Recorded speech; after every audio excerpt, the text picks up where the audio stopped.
Assalamualaikum warahmatullahi wabarakatuh. Alhamdulillah nahmaduhu wa nasta'inuhu wa nastahdihi wa na'udzu billahi min shururi anfusina wa min sayyiati a'malina. May yahdihillahu fala mudilla lahu wa may yudlil fala hadiya lahu. أشهد أن لا إله إلا الله وحده لا شريك له وأشهد أن محمدا عبده ورسوله لا نبي بعده. اللهم فصل وسلم وبارك وأنعم على نبينا محمد وعلى آله ومن سار على نهجه واقتفى أثره إلى يوم الدين. أما بعد. معاشر المسلمين والmuslimat, para jamaah yang dimuliakan Allah Subhanahu wa taala. Alhamdulillah, pada malam hari ini Allah Subhanahu wa taala kembali mempertemukan kita di tempat yang mulia, di masjid yang mulia, dan insyaallah juga di waktu yang mulia. Dan hari ini kita sudah memasuki malam yang ketujuh dari bulan Sya'ban. Mudah-mudahan Allah Subhanahu wa taala memberikan kita kesehatan dan taufik dalam iman kita, dan Allah lapangkan rezeki kita hingga kita bisa bertemu dengan bulan Ramadan dalam kondisi sehat walafiat. Amin ya rabbal alamin. Ma'asyiral hadirin, setelah kita membahas peristiwa yang terakhir, yaitu perang Al-Muraisi' atau yang dikenal dengan perang Bani Mustaliq, yang dimana ada dua peristiwa besar yang menjadi pelajaran bagi kaum muslimin ketika kejadian tersebut memberikan sebuah pesan bahwasanya ujian keimanan itu akan senantiasa ada. Yang pertama adalah yang berkaitan dengan orang-orang munafik, dan yang paling utama adalah kepala mereka yang bernama Abdullah bin Ubay bin Salul, yang dimana pada perang Bani Mustaliq ini topeng-topengnya orang-orang munafikun semakin dibuka oleh Allah Subhanahu wa taala. Dan ini pertanda bahwasanya amalan seseorang itu belum tentu menjadi bukti atas terbebasnya dia daripada kemunafikan. Tetapi orang-orang munafik itu memiliki tanda, yang dimana tanda-tanda tersebut dapat dikategorikan sebagaimana yang dijelaskan oleh Al-Quran maupun hadis, bahwasanya orang munafik itu memiliki tanda-tanda.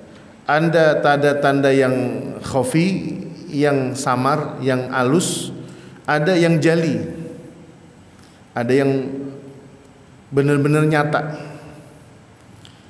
Dulu kaum muslimin sebelum terjadinya perang Bani Mustaliq ini masih mentolerir, menganggap lumrah, mungkin Abdullah bin Ubay bin Salul ini cuma sekedar berekspresi saja. Salah satu di antaranya adalah ketika dia berbicara di tengah-tengah kaum muslimin menjelang khutbah Jumat yang akan disampaikan oleh Rasulullah SAW. Dengan ungkapannya yang menggebu-gebu, beliau mengatakan, atau dia mengatakan, ini adalah Rasulullah, bantulah Rasulullah, jagalah Rasulullah, menangkan Rasulullah.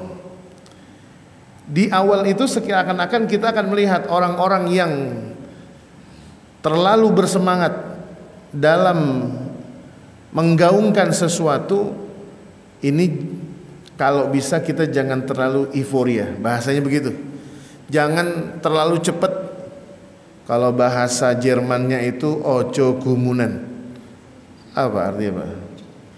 Kalau kata orang Jerman, jangan terlalu gampang apa gumun itu, terheran-heran. Wah, ini hebat nih orang nih. Kayaknya benar-benar pembela Islam nih.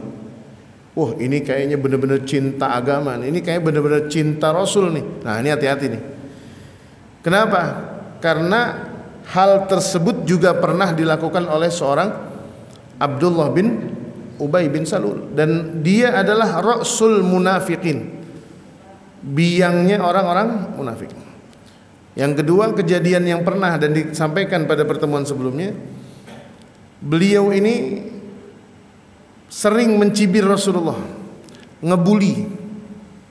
Belum lama ada dialog di TV One kalau nggak salah, itu yang membahas tentang poligami.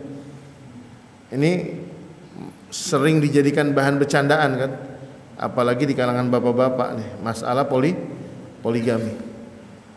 Tetapi kalau kita kembalikan kepada syariatnya, secara pandangan yang benar, bahwasanya tidak boleh kita memungkiri poligami itu adalah sesuatu yang dilarang. Dan kalau di dalam kacamata fikih dikatakan bahwasanya poligami itu hukumnya sama dengan nikah. Berpoligami itu hukumnya sama dengan menikah. Kalau kita ditanya apa hukumnya menikah, kalau kita menjawabnya sunnah, itu belum terlalu benar. Jawaban yang benar itu bagaimana tergantung kondisi orang tersebut.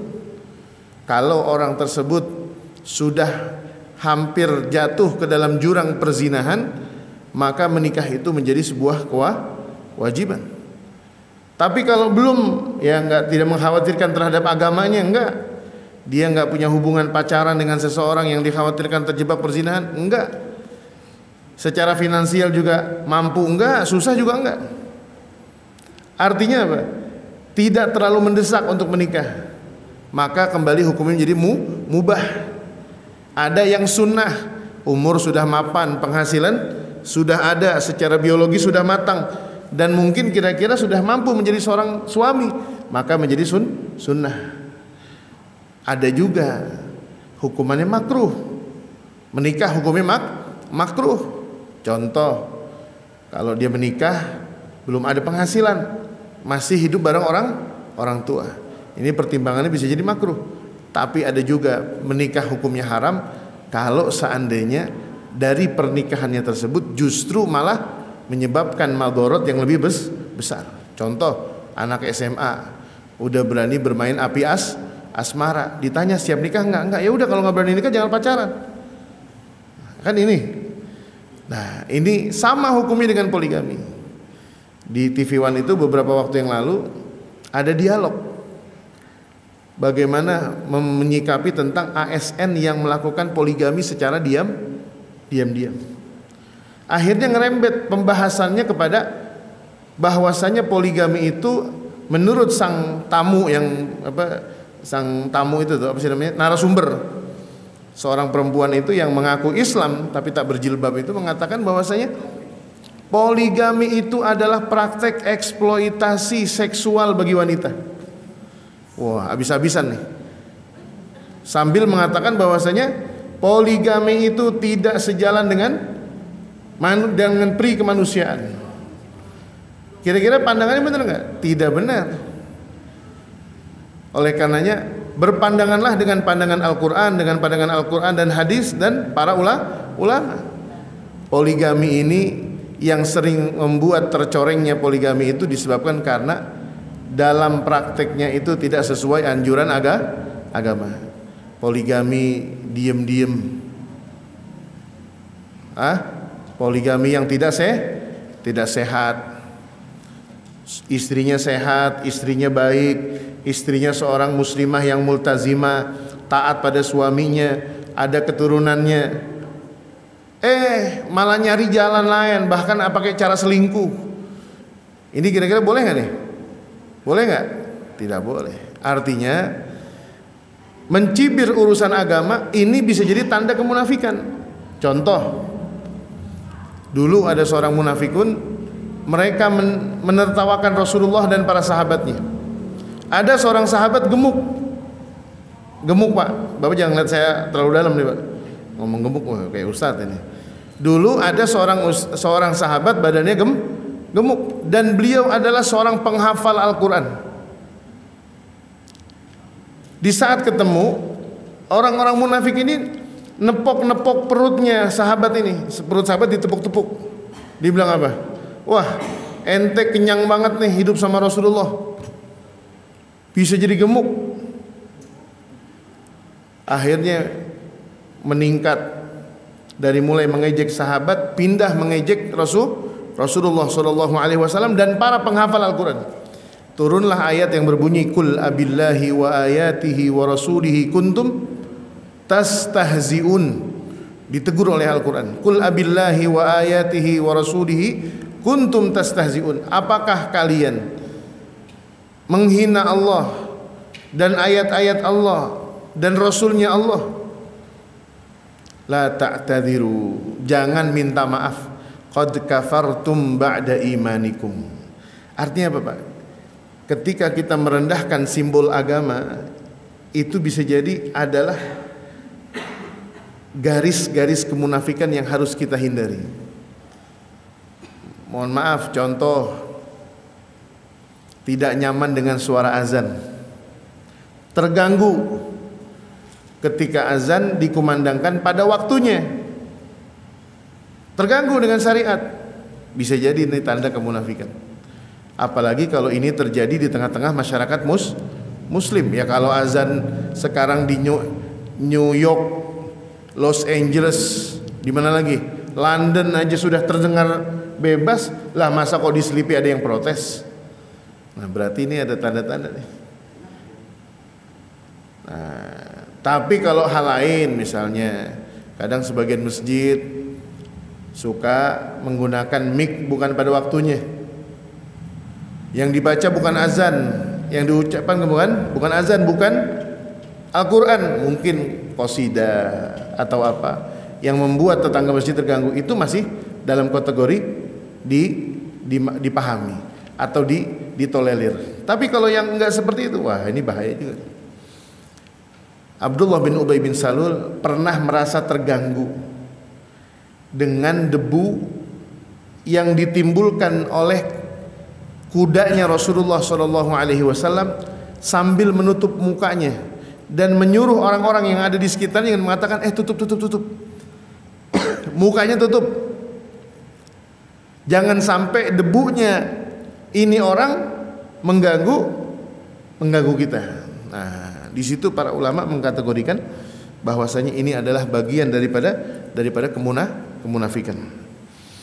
Dan yang selanjutnya adalah pelajaran dari perang Bani Mustalik. Meskipun sang ayah adalah seorang munafik, Abdullah bin Ubay bin Salul ini punya anak namanya Abdullah juga. Abdullah bin Ubay bin Salul. Ternyata keimanan sang anak ini lebih membaja, dirinya lebih bersih daripada ayahnya. Ketika Rasulullah SAW setelah perang Bani Mustalik memerintahkan untuk orang-orang munafik ini mengasingkan diri keluar dari perbatasan Madinah, Abdullah bin Ubay bin Salul, anaknya Abdullah bin Ubay bin Salul ini termasuk anak yang membantu menutup pintu, bahasanya begitu, garasi. Memerintahkan kepada ayahnya, wahai ayahku, keluarlah dan janganlah pernah engkau masuk ke kota Madinah hatta ya'zana lakum Rasulullah sallallahu alaihi wasallam, sampai Rasulullah mengizinkan. La tajidu qauman yuhibbuna, gimana Pak ayatnya, surat Al-Mujadilah, la tajidu qauman yuwaduna Allah wa rasulahu walau kanu aba'ahum wa abna'ahum wa ikhwanahum wa ashiratahum. Kan gitu ya? La tajidu qauman yu'minuna billahi wal yawmil akhir yuwaduna man haddallaha wa rasulahu walau kanu aba'ahum wa abna'ahum wa ikhwanahum. Kan gitu? Tidak akan kalian temukan, la tajidu qauman yu'minuna billahi wal yawmil akhir, tidaklah kalian akan menemukan orang yang beriman kepada Allah dan hari akhir, yuwaduna man hadallaha rasulah, dia masih berkasih sayang dengan orang-orang yang memusuhi Allah dan Rasul. Berat. Dulu Aisyah radhiyallahu taala anha, istri Rasulullah, punya seorang ibu yang masuk Islamnya terlambat. Ketika sang ibu datang ke rumahnya bersilaturahmi, sempat nggak dibukain pintu. Tapi kemudian beliau bertanya kepada Rasulullah, "Ya Rasulullah, ini istri saya atau ibunya Aisyah ini belum masuk Islam. Tadi dia masuk ke rumah pengen bertamu dan lain sebagainya. Tapi sama anak-anaknya nggak dibukain pintu." Kata Rasulullah SAW, "Nggak apa-apa, bukain pintu. Selagi orang tua tidak memerintahkan sang anak untuk berbuat kemusyrikan, maka bagi sang anak ini diwajibkan untuk berbuat baik dan mentaati kedua orang tuanya. Wa in jahadaka ala an tusyrika bima laisa laka bihi ilmun fala tuti'huma." Batasannya bakti seorang anak kepada orang tua adalah selagi perintahnya tidak mengandung maksiat, maka sang anak ini wajib mentaati perintah orang tuanya. Apalagi kalau zaman sekarang, anaknya disuruh nutup aurat, ngebangkang, betul nggak Pak? Anaknya disuruh sholat, malah ngebangkang. Anaknya disuruh ngaji, malah ngebangkang. Anaknya diminta tolong pergi ke warung, ngebangkang. Luar biasa, berat. Padahal bukan mengandung maksiat. Tapi justru ketika orang tuanya membiarkan anaknya bermaksiat, ya anak girangnya luar biasa. Anak kalau nggak dibangunin sholat, girang. Anak main game sepanjang hari, girang. Girang. Artinya apa? Ini kunci dari segalanya itu adalah keimanan yang harus dipupukkan ke dalam anak-anak itu. Anak ini ketika dia telah diperkenalkan tentang Allah dan Rasulnya serta agama, suatu saat kelak nanti mereka akan mengerti kepada siapa mereka akan berbakti. Saya ulangi lagi nih, anak itu nggak perlu diajarkan bagaimana cara berbakti kepada orang tua. Yang paling utama adalah perkenalkan mereka secara baik tentang siapa Allah, siapa Rasulullah. Perkenalkan tentang agama ini dengan baik. Kalau mereka sudah memiliki pengetahuan agama yang baik, imunitas yang baik, mereka akan tahu siapa orang yang akan diberikan bakti kepadanya. Bagaimana dia mengabdi pada orang tuanya, bagaimana dia berbakti, dia akan tahu. Kenapa? Karena dia sudah tahu siapa Allah dan Rasulnya, bagaimana agamanya mengajarkan. Tapi Pak, kalau kita jungkir balik bahasanya begitu, jatuh bangun ngajarin anak untuk berbakti, tapi nggak pernah kita berikan gizi daripada atau nutrisi agama, mereka akan berbakti kepada kita hanya di saat kita hidup, atau bahkan di saat hanya kita bisa memberikan manfaat. Tapi kalau orang tuanya sudah tidak memberikan manfaat, seperti kita mendidik seekor anjing. Anjing itu kalau tuannya memberikan apa? Makanan, mengasuhnya, memandikannya, memerintahkannya, dia akan taat. Tetapi kalau majikannya sudah tidak memberikan sesuatu, maka dia akan balik menggigit. Jangan sampai anak-anak kita seperti itu. Kita besarkan anak kita, tetapi kemudian dia meninggalkan kita. Tujuan daripada itu semua adalah kita ingin memiliki anak yang berbakti ketika kita hidup maupun setelah kita meninggal. Al-Imam Al-Hasanul Basri mengatakan, seminim-minimnya bakti seorang anak kepada orang tua yang sudah wafat itu adalah mengangkat kedua tangannya aqiba kulli shalah. Setelah selesai sholat dia mengatakan, Rabbighfirli apa? Wali walidayya warhamhuma kama rabbayani shaghira. Itu paling minim, kata siapa? Al-Imam Al-Hasanul Basri, paling minim Pak. Kita baca doa kagak, baru ngumrohin orang tua itu juga pakai pay letter aja udah bangga. Ngumrohin orang tua pakai nyicil 10 kali bayar, 25 juta 10 kali bayar 2.500.000. Orang tuanya udah pulang umroh masih ngutang. Abdullah bin Ubay bin Salul. Abdullah bin Ubay bin Salul mengajarkan kepada kita, la tajidu qauman yu'minuna billahi wal yawmil akhir yuwaduna man haddallaha wa rasulahu walau kanu abahum aw abna'ahum aw ikhwanahum aw ashiratahum ulaika kataba fi qulubihimul imana wa ayyadahum bi ruhim min. Orang tua yang telah menanamkan keimanan pada anaknya siap-siap insyaallah akan menemukan amal bakti anaknya di akhir usianya. Karena salah satu di antara nikmat terindah orang tua itu adalah ketika di akhir usianya menemukan anak-anaknya dalam kondisi soleh dan solehah. Ini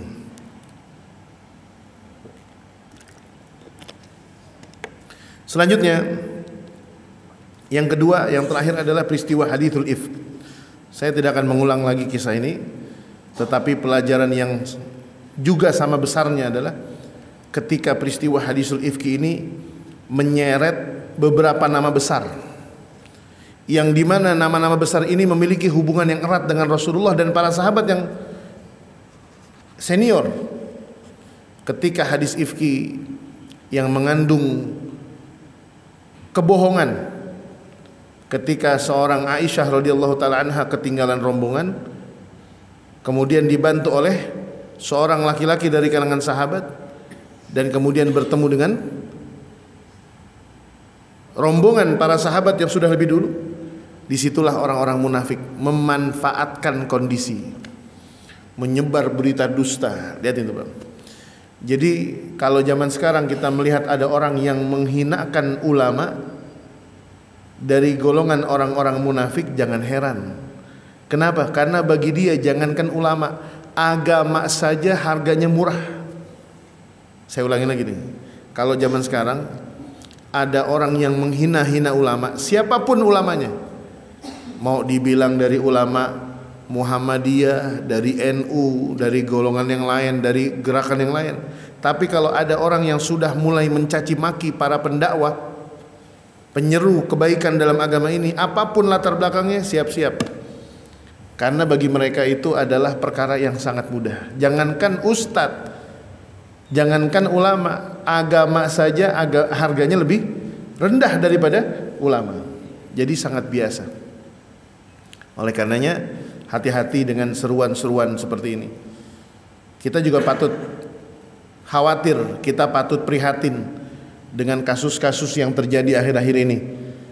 Cobaan, fitnah di kalangan dunia pendidikan, entah pendidikan negeri, pendidikan swasta, bahkan di pesantren sekalipun, ketika banyak kasus-kasus asusila yang dilakukan oleh para pendidik, entah itu dipanggil guru, entah itu dipanggil tenaga pendidikan, entah dosen, entah ustadz, kiai, ustazah. Ini pelajaran besar bagi umat. Kenapa? Kita ini sudah memiliki ajaran syariat yang jelas. Jangan pernah bermain-main api. Hal yang kecil saja nih, Pak, yang sering terjadi, dan ini sering menjadi pemicu. Contohnya apa? Bersalaman dengan lawan jenis. Kadang ada yang melegalkan. Masa sama kiai nggak boleh salaman? Masa sama ustadz nggak boleh salaman? Saya nggak ada syahwat kok. Pertanyaannya, di dalam agama kita nih, kita nggak bicara tentang contoh dari Rasulullah dulu deh. Di dalam agama ada nggak pengecualian bersalaman dengan lawan jenis yang bukan mahram itu? Ada syaratnya. Kalau nggak bersyahwat silahkan, kalau bersyahwat jangan. Ada nggak begitu? Ada nggak? Siapapun yang bersalaman dengan lawan jenis yang bukan mahram selagi tidak bersyahwat dipersilahkan. Ada begitu? Nggak ada. Makanya jangan pernah menaturalisasikan maksiat. Cukup biar PSSI saja yang menaturalisasi pemain, Pak. Kalau kita jangan menaturalisasi dosa, jangan. Cukup PSSI saja yang menaturalisasi. Kalau kita jangan. Ustaz, sama sepupu sendiri, Ustaz. Ini kalau dijawab nggak usah serius-serius juga udah kejawab sebenarnya. Di dalam mazhab Syafi'i, seorang istri ketika bersalaman dengan suaminya dalam kondisi berwudu, wudunya batal nggak? Kalau di Muhammadiyah batal nggak? Enggak. Tapi kalau di NU batal. Kalau di NU ilatnya, alasan hukumnya ketika dinyatakan batal ini unik, Pak. Loh, kenapa batal? Orang suami istri kok wudunya batal? Kan suami istri, mahram. Nah, ini ada yang unik. Di dalam fikih itu dikatakan ada mahram muaqqat, ada mahram muabbad. Ini saya pernah jelaskan. Seorang suami dan istri itu mahramnya itu temporari. Selagi keduanya masih terikat dengan pernikahan, maka dia disebut mahram. Tetapi dia terbatas dengan pernikahan. Tapi kalau dia bercerai, bukan mahram lagi. Selesai sudah. Yang tadinya kalau ketemu lepas jilbab, auratnya terlihat, tapi setelah itu harus tertutup lagi. Itu yang disebut dengan mahram muaqqat. Meskipun mazhab lain mengatakan tidak batal dan sebagainya. Yang kedua, pengertian mahram muaqqat dan muabbad ini pun disepakati. Meskipun pada perinciannya masalah wudu ini tidak disepakati. Ini contohnya. Disebabkan karena kelonggaran kita terhadap syariat, kiai salaman sama murid, bahkan dicium tangannya kiai. Ini mohon izin nih, mungkin ini tidak lumrah ketika saya berbicara seperti ini. Tapi biasanya nggak ada tisu ya. Kadang nih kiai tangannya ditutup sama sorban. Muridnya ngambil nih perempuan santriwati, dicium.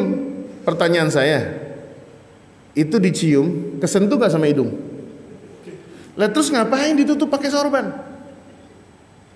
Ini mohon maaf, saya bukannya menjelek-jelekan, mengkritisi. Saya pernah dituding sebagai Wahabi itu gara-gara di masjid kakek saya itu menjelang santunan, saya mengusulkan pada tahun berapa ya, setelah Covid langsung, bagaimana kalau pas pembagian amplop untuk adik-adik perempuan dari tingkat SD sampai yang tertinggi itu, pas pemberian amplopnya itu untuk yang perempuan itu diwakilkan saja oleh para ustazat dan para wanita muslimah, panitia akhwat perempuan gitu. Ditanya, kenapa Ustadz? Kalau dilihat dari daftarnya ini penerimanya udah dewasa semua nih. Ada yang umur SMP, ada yang SMA. Rata-rata kan berarti sudah akil balik. Kalau kita sentuhan sama dia batal nggak, Pak? Batal. Udah demplon kalau kata Betawi. Udah mateng usianya, siap dinikahi lah. Ini Ustadz salaman sama anak SMA perempuan, bahkan dipeluk. Ya Allah, hati-hati ya anak yatim, diusap-usap palanya, punggungnya diusap-usap lah. Ustadz, bukan anaknya Ustadz, jangan dipeluk.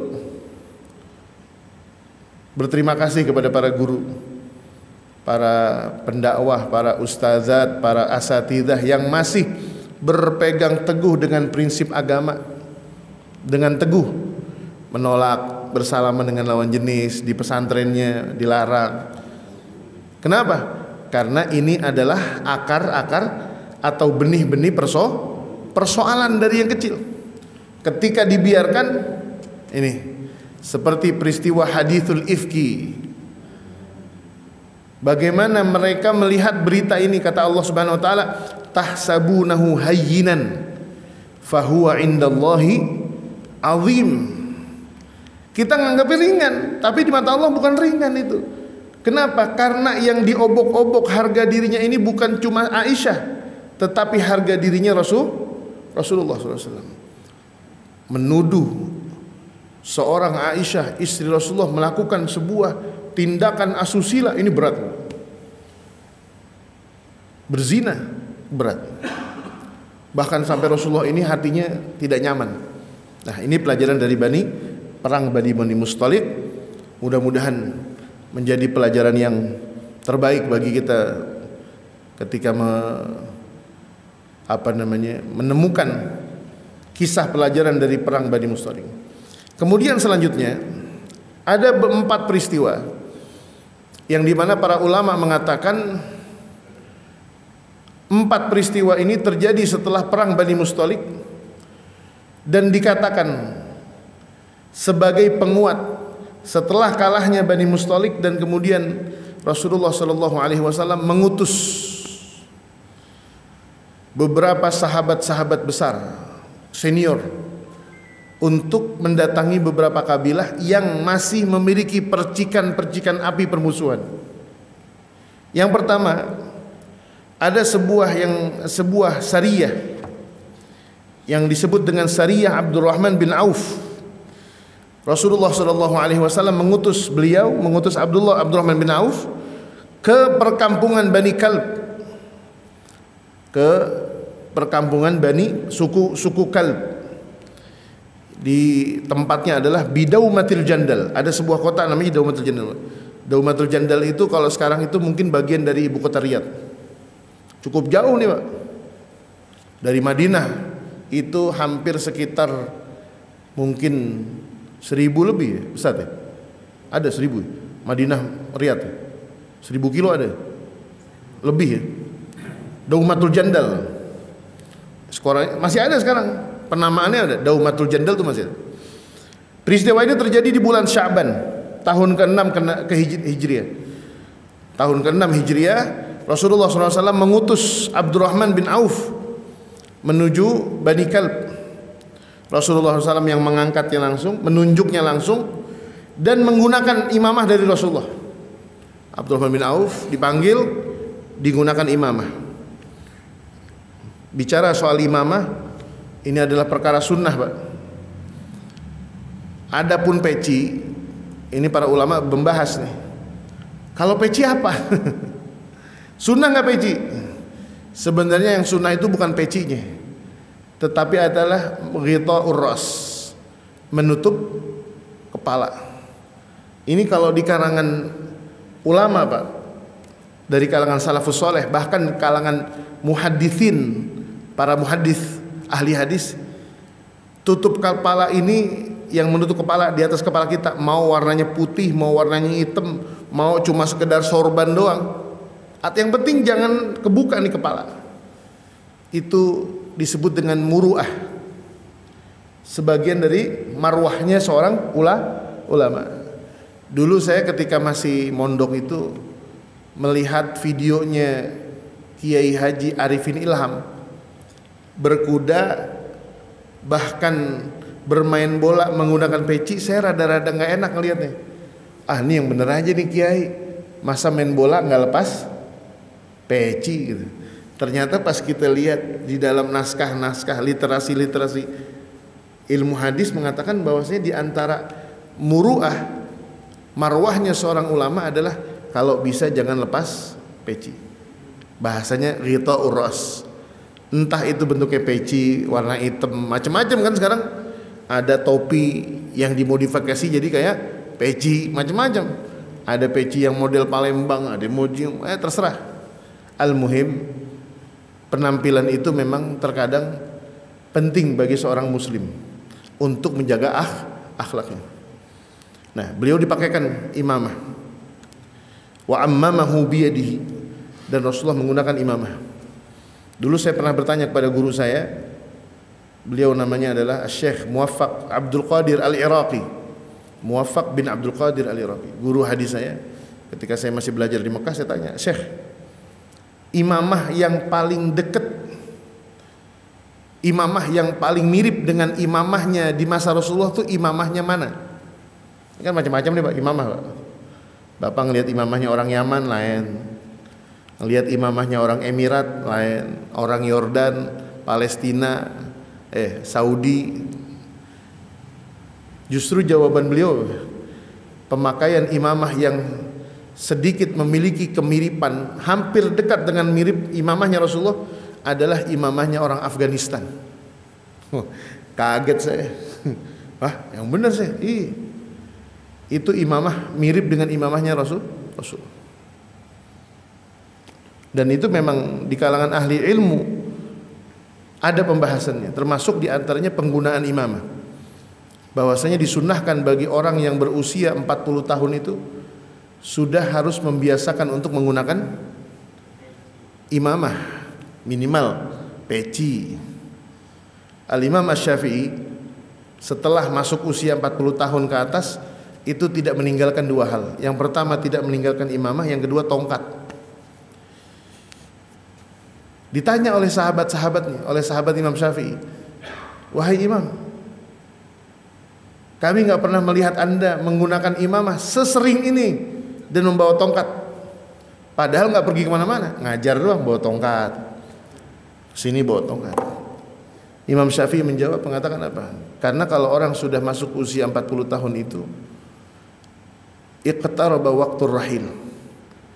Berarti sudah makin dekat waktu kepulangan kita menuju Allah Subhanahu wa taala. Imamahku ini mengingatkanku pada kain kafan, dan tongkatku ini mengingatkanku bahwasanya aku adalah seorang musafir. Jadi waktu kita sebentar lagi. Bahkan dulu seorang khalifah, kalau nggak salah dari Khalifah Abbasiyah ya, Al-Mu'tasim Billah atau Al-Muntasir Billah, saya lupa tuh. Itu imamahnya dari kain kafan, Pak. Jadi kain kafan sama dia dirapihin. Itu yang mengingatkan beliau kalau mimpin itu ingat rakyat. Kalau mimpin ingat rakyat. Karena khalifah nih, imamahnya dari kain kafan. Ingat, nih kain kafan nih di atas kepala nih. Jangan sembarangan, meskipun cuma ngurusin LPG melon doang. Emang ini pemandangan yang sangat tidak nyaman nih di masyarakat saya. Nyari apa itu? Gas LPG, ya Allah. Semalam saya ketemu sama jamaah saya, suami istri, naik motor berdua-duaan, suami istrinya bawa melon 2. Saya pulang ngaji juga, saya teman, Assalamualaikum Pak Haji, mau mana? Nyari melon Ustaz. Saya candain, tadi saya ngeliat tuh melon di mana? Di pasar. Gas apa melon? Di buah melon kan, melon. Saya candain, Masya Allah. Ya, mudah-mudahan Allah Subhanahu wa taala segera berikan jalan keluar. Udah mau puasa biasanya ada aja kejutannya. Ya, enggak kebayang tuh lagi goreng bakwan, gasnya habis. Biasa langsung ke warung Madura, beli langsung nancepin mateng tuh bakwan. Ini bakwan bantut nih. Mateng kagak, dimakan juga kagak enak gitu. Ya, nah ini perang. Yang pertama adalah Sariyah Abdurrahman bin Auf. Wasiat Rasulullah dalam perang ini mengatakan, wahai Abdurrahman, in ata'uka, kalau mereka taat kepadamu, tunduk kepadamu setelah engkau tawarkan Islam kepada mereka, fatazawwaj ibnata mulkihim atau malikihim, nikahilah anak pimpinannya mereka. Ini jangan negatif dulu nih Pak. Termasuk diantaranya berita yang sering dihembuskan oleh negara-negara barat yang mengatakan bahwasanya ketika Rasulullah menikahi Aisyah di usia berapa tahun? Menikah di usia 9 tahun, dan kemudian resmi menjadi suami istri di usia berapa deh? 12 ya? 12 apa 10? Bukan menikah di 6 tahun ya, bukan ya? 9 ya? 9 dan 12 tahun. Ini hari ini banyak fakta yang terkuak Pak. Bahkan dalam sejarahnya dikatakan ternyata kebiasaan menikah perempuan dulu di zaman dahulu itu usia 9 tahun itu udah cukup dewasa. Bahkan 12 tahun itu udah luar biasa. Sudah mandiri, dan terbuktinya uniknya dalam sejarah dikatakan bahwasanya ini kebiasaan bukan hanya terjadi di Jazirah Arab. Di benua Eropa pun terjadi itu. Raja-raja apa namanya? Britania, Great Britannian itu, Britania Raya itu termasuk yang memiliki rekaman sejarah bahkan menikah dengan perempuan-perempuan yang usianya masih muda, 12 tahun. Jangan diukur dengan anak sekarang, 12 tahun dulu udah bisa motong kambing. Sekarang sih bisa perang, tapi perangnya di Mobile Legend. Anak sekarang bisa menaklukkan kota, bisa perang dengan pasukan berkuda. Baju perang disiapin di mana? Mobile Legend. Tapi kalau perang di luar, beraninya keroyokan, tawuran, Manggarai, mana lagi? Pramuka, Jatinegara, Cakung. Nah, tapi kalau perang beneran kagak berani. Nah, ini ketika menikahi, termasuk yang kedua nih. Jadi kalau kita sudah berdamai dengan satu kaum, cara memberikan bukti keseriusan kita untuk menjaga al-hudnah. Hudnah itu apa ya? Hudnah itu kalau bahasa modernnya adalah gencatan senjata. Artinya oh ini islah, sudah memiliki hubungan baik. Salah satu di antara cara membuktikan adalah dengan menikah dengan orang perempuan dari golongan mereka, anaknya, mungkin saudarinya. Ini menjadi bukti bahwasanya ke depan itu hampir dikatakan tidak akan ada masalah lagi. Jadi menaturalisasi urusan sosial melalui jalur pernikahan. Makanya dulu yang kita bahas ketika pembukaan kitab ini ada yang namanya asbab musoharoh, sebab-sebab periparan. Dulu berkembangnya Jazirah Arab itu berkembangnya karena musoharoh, periparan. Nabiullah Ismail datang, kemudian lahirnya Aus dan Khazraj, terus begitu kan berkembang sampai kemudian dari suku apa tuh yang di Mekah apa? Jurhum, menikahlah mereka. Bahkan kita baru mengetahui dalam sejarah ini ketika kita baca bahwasanya ibunya Rasulullah SAW ini memiliki garis keturunan dari Madinah, dari Yathrib. Makanya disebutnya ibnul akhwal. Rasulullah itu adalah anak dari paman atau dari paman dari garis ibu. Ini perang yang pertama. Akhirnya Abdurrahman bin Auf diterima penawarannya, mereka tunduk kepada Islam dan kemudian menikahlah dengan seorang wanita yang bernama Tumadir bintil Isbigh. Al-Isbigh ini adalah pimpinannya Bani Kalb di Daumatul Jandal. Yang kedua adalah perangnya Ali bin Abi Thalib di bulan yang sama. Tapi kali ini Rasulullah mengirimkan pasukan yang cukup besar, 200. Dikirimkan kepada Bani Sa'ad bin Bakar bi Fadak. Fadak itu nama sebuah kota. Fadak, bukan Fadak, Fadak. Fa dal kaf. Masih ada kotanya sampai sekarang di Fadak. Rasulullah SAW meredam api permusuhan di sana karena mereka termasuk Bani Sa'ad ini termasuk yang masih memiliki harapan untuk apa? Untuk menumpas kaum muslimin di Madinah. Dan pulang dari sana Rasulullah SAW melalui Sayyidina Ali mendapatkan khamsumi'ati ba'irin, mendapatkan 500 onta ghanimah, wa alfai syat, dan 2000 kambing. Wa harabat Banu Sa'din bit-tu'ni wa kana ra'isuhum Wabr bin Ulaim, dan mereka kabur kocar-kacir. Yang ketiga yaitu perang Abu Bakar As-Siddiq bersama Zaid bin Harithah, yang dimana di bulan Ramadan Rasulullah SAW memerintahkan Abu Bakar untuk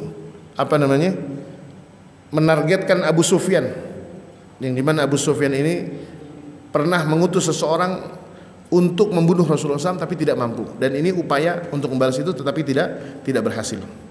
Dan yang terakhir adalah perang Qurs bin Jabir Al-Qahri. Ini nama sahabat yang kurang populer nih. Qurs bin Jabir Al-Qahri, beliau dikirim ke sebuah perkampungan yang disebut dengan Al-Uranaini. Barangkali sampai di sini dulu 4 peristiwa tadi yang terjadi setelah perang Bani Mustalik, dan setelahnya nanti kita akan membahas satu peristiwa yang besar insyaallah pada pertemuan yang akan datang, yaitu di perang atau disebut dengan Umrah Al-Hudaybiyah, perjanjian Hudaybiyah. Ini kisahnya cukup menarik dan insyaallah kita akan bahas di pertemuan yang akan datang. Wallahu a'lam bishawab. Lebih kurangnya mohon maaf. Wal afu minkum. Assalamualaikum warahmatullahi wabarakatuh.